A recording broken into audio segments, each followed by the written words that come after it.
여러분 혹시 치즈를 그냥 지방 덩어리라고 생각하고 계신가요? 그럼 완전 착각입니다. 왜냐하면 치즈 하나로 여러분의 건강이 완전히 달라질 수 있는 비밀을 알게 되실 거거든요. 구독 안 하신 분들 계실까요? 구독과 좋아요 먼저 꾹 눌러주세요. 지금부터 말씀드릴 이야기는 정말 충격적인데요. 우리가 평생 살찌는 음식으로 알고 있던 치즈가 사실은 고대 올림픽 선수들의 필수 영양식이었다는 거 알고 계셨나요? 아니? 잠깐만요. 고대 올림픽 선수들이 치즈를 먹었다고요? 그럼 헬스장에서 치즈 먹으면 근육 불어나는 거예요? 맞아요. 그리스 로마 시대 운동선수들은 치즈를 근력 증강식품으로 먹었어요. 현재 우리가 먹는 프로틴과 비슷한 역할이었죠. 그런데 더 놀라운 건 치즈의 시작이에요. 언제부터 치즈를 먹기 시작한 거예요? 무려 8000년 전 메소포타미아 한 유목민이 염소젖을 가죽 주머니에 담고 사막을 횡단하던 중 자연 발효되어 치즈가 탄생했어요. 완전 우연의 산물이었죠. 우와. 그럼 치즈는 인류 최초의 발효식품인 거네요? 맞아요. 그리고 중세시대에는 치즈가 너무 귀해서 화폐로 사용되기도 했어요. 스위스에서는 세금을 치즈로 납부했다는 기록도 있어요. 세금을 치즈로요? 그럼 그 시대엔 치즈 부자가 진짜 부자였겠네요. 정말 그랬어요. 그런데 현대에 와서는 치즈하면 떠오르는 게 살찌는 음식 1순위죠. 하지만 과연 정말 그럴까요? 당연히 살찌지 않아요? 치즈 먹으면요? 아니에요. 놀랍게도 체중 감량에 도움이 된다는 연구 결과가 계속 나오고 있어요. 치즈에 들어있는 단백질이 포만감을 오래 지속시켜서 오히려 과식을 막아줘요. 진짜요? 그럼 다이어트 할 때 치즈 먹어도 된다는 얘기네요? 맞아요. 하지만 조건이 있어요. 하루에 30g 정도, 손바닥 크기의 절반 정도면 충분해요. 그리고 자연 치즈를 선택하는 게 훨씬 좋아요. 자연 치즈가 뭐예요? 마트에서 파는 슬라이스 치즈랑 다른 건가요? 맞아요. 슬라이스 치즈는 가공 치즈로 첨가물이 많고 나트륨 함량이 높아요. 반면 자연 치즈는 우유를 자연 발효시킨 거라 영양소 밀도가 훨씬 높죠. 그럼 어떤 치즈가 제일 건강해요? 종류별로 말씀드릴게요. 체다 치즈는 칼슘이 풍부하고 고다 치즈는 비타민 K가 많아서 골다공증 예방에 좋아요. 모짜렐라는 지방이 적고 부드러워서 소화도 잘 돼요. 저는 까망베르 치즈 좋아하는데 그건 어때요? 까망베르는 프로바이오틱스가 풍부해서 장 건강에 좋아요.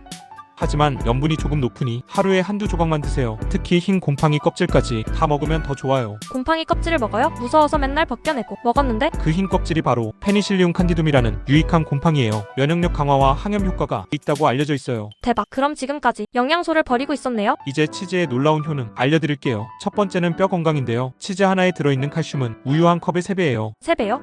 그럼 우유 대신 치즈 먹어도 되겠네요? 물론이에요. 특히 우유 마시면 배 아픈 유당불내증 있는 분들, 치즈는 발효 과정에서 유당이 거의 사라져서 속 편하게 드실 수 있어요. 진짜요? 저도 우유 마시면 화장실 직행인데 치즈는 괜찮더라고요. 두 번째 효능은 근육 건강이에요. 치즈에 들어있는 카제인 단백질은 근육 합성을 도와주고 운동 후 회복에도 좋아요. 그럼 운동 후에 치즈 먹으면 근육 생기는 거예요? 맞아요. 특히 잠자기 전에 치즈 한 조각 먹으면 밤새 근육 회복이 이루어져요. 이게 바로 캐서인 단백질이 특별한 점이에요. 운동하는 사람들한테는 완전 꿀정보네요. 세 번째는 혈압 조절이에요. 치즈에 들어있는 칼륨이 나트륨을 배출시켜서 혈압을 낮춰줘요. 그런데 치즈가 짜지 않아요? 나트륨 많은 거 아니에요? 종류에 따라 다른데요. 신선한 치즈인 리코타나 모짜렐라는 염분이 적고 숙성 치즈는 상대적으로 염분이 많은 편이에요. 네 번째는 치매 예방이에요. 치즈에 비타민 B12와 콜린이 뇌 건강을 지켜준다는 연구 결과가 있어요. 치매까지 예방해요. 완전 슈퍼푸드네요. 맞아요. 다섯 번째는 피부 건강인데요. 치즈에 들어있는 아연과 셀레늄이 피부 재생을 돕고 노화를 늦춰줘요. 그럼 치즈팩도 할 수 있나요? 직접 바르는 건 비추천하고요. 꾸준히 먹는 게 더 효과적이에요. 안에서부터 건강해지는 거죠. 근데 치즈도 부작용이 있을 거 아니에요? 당연히 있죠. 가장 주의해야 할 건 과다 섭취예요. 치즈는 칼로리가 높아서 너무 많이 먹으면 체중 증가로 이어질 수 있어요. 얼마나 먹어야 안전해요? 성인 기준으로 하루에 30에서 50g 정도, 치즈 슬라이스 2장 정도면 충분해요. 두 번째 부작용은 염분 과다인데요. 고혈압이나 신장 질환이 있는 분들은 저염 치즈를 선택하거나 섭취량을 줄이셔야 해요. 세 번째는 유당 불내증이 있어도 체다나 파르메산 같은 경성 치즈는 괜찮지만 신선한 치즈는 여전히 유당이 남아있을 수 있어요. 저는 괜찮은 것 같은데 어떻게 확인하죠? 치즈 먹고 30분에서 2시간 사이에 복통이나 설사가 생기면 유당 불내증일 가능성이 높아요. 네 번째는 편두통이에요. 치즈에 들어있는 티라민이라는 성분이 혈관을 확장시켜서 편두통을 유발할 수 있어요. 편두통 있는 사람은 치즈 먹으면 안 되는 거예요? 아니에요. 모든 치즈가 그런 건 아니고 숙성 치즈에 티라민이 많아요. 신선한 치즈는 괜찮아요. 치즈랑 궁합 좋은 음식은 뭐예요? 최고의 조합은 견과류예요. 치즈의 포화지방을 견과류의 불포화지방이 균형을 맞춰주거든요. 특히 호두랑 치즈는 완벽해요. 맛있겠다.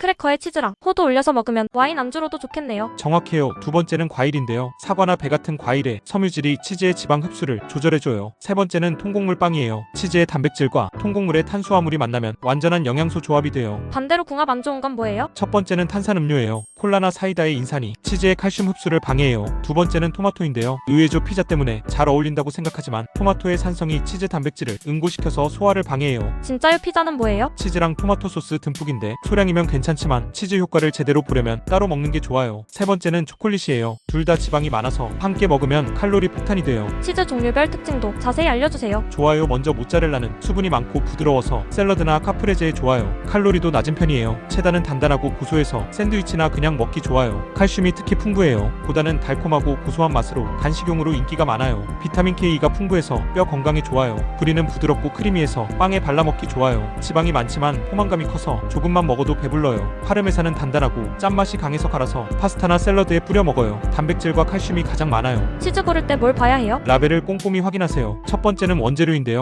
우유와 소금 정도만 들어있고 첨가물이 적은 게 좋아요. 두 번째는 나트륨 함량이에요. 100g당 500mg 이하인 제품을 선택하세요. 세 번째는 유통기한인데요. 치즈는 보관 상태에 따라 맛이 크게 달라져요. 가능하면 제조일이 가까운 걸로 고르세요. 보관은 어떻게 해야 해요? 냉장고 치즈칸에 보관하되 공기와의 접촉을 최소화하려면 밀폐 용기에 넣거나 랩으로 꼼꼼히 싸주세요. 경성 치즈는 2주 정도, 연성 치즈는 일주일 정도 보관 가능해요. 곰팡이가 피면 어떡해요? 경성 치즈는 곰팡이 부분만 1cm 정도 잘라내고 드셔도 괜찮아요. 하지만 연성 치즈는 곰팡이가 피면 전체를 버리세요. 치즈의 역사 얘기도 해주세요. 중세 유럽에서는 수도원에서 치즈를 만들었는데 각 수도원마다 고유한 치즈가 있었어요. 그게 지금의 브랜드 치즈 원조죠. 수도사들이 치즈를 만들었다고요? 완전 신성한 음식이네요. 맞아요. 그리고 네덜란드의 에담과 고다 치즈는 17세기부터 전 세계로 수출되기 시작했어요. 당시 네덜란드 경제력이 상당 부분이 치즈였죠. 프랑스는 어때요? 치즈의 나라라고 하던데? 프랑스에는 400여 종이 치즈가 있어요. 드골 대통령이 프랑스를 통치하기 어려운 이유를 365가지 치즈가 있는 나라라고 표현할 정도였죠.